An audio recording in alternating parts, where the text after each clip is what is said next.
Dispatches from the New Normal. 5 100-word stories. Are you sitting comfortably? Then I'll begin. Number 1. The New Gen. She hadn't even had a graduation. No one had for 3 years. No silly dressing up or chance to compare overdrafts.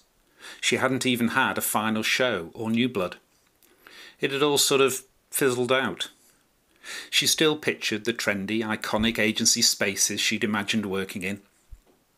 She was New COVID Generation 3, or Relative Surplus Creatives, as the more Marxist ones called themselves. She logged in. The bright logos of the agencies that owned the system appeared. The same agencies she'd hoped to work in. She sighed and put her bids in for the day's jobs. Number 2. The Creative.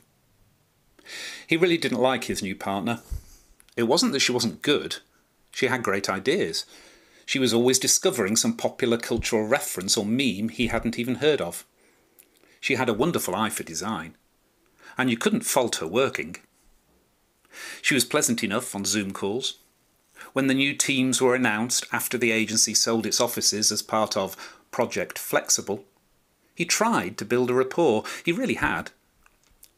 But some teams, well, as Gertrude Stein said of Oakland, there was just no there.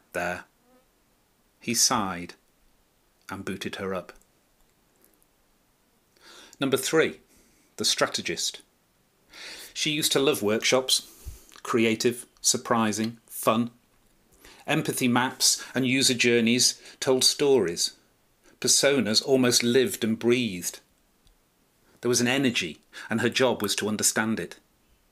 In the early days, they'd managed to replicate some of that virtually.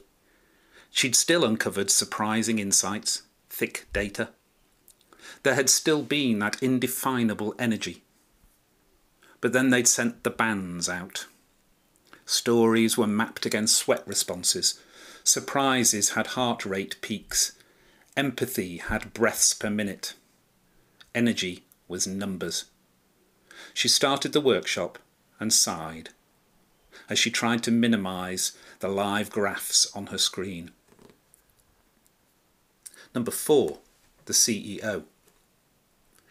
He had refused to sell in the days when there were buyers, holding companies, consultancies, tech companies. He liked the idea of being an independent. It's why he'd started the agency. Control had let him build something real. He'd loved buying the foosball table, and then later deciding it was naff. He felt he'd crafted something.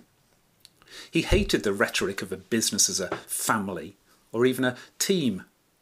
But, call him an ageing hippie, but he'd made something. He looked at his Zoom windows. A 0 hours student, an AI avatar, biometric insights with a voiceover, and sighed. Number 5. The Customer. She liked being out and about. It was emptier than what was now called the before, but there were people in their lanes, waiting for the passing spaces, but they were out and about. The band buzzed. Not a social distance warning for once, but an offer from the shop 200 metres away. At the next lane junction. She glanced at the screen on the buggy as the band started an energy track. She loved that guy. She never knew he'd recorded that song. Her most recent earworm. The animation reminded her of something.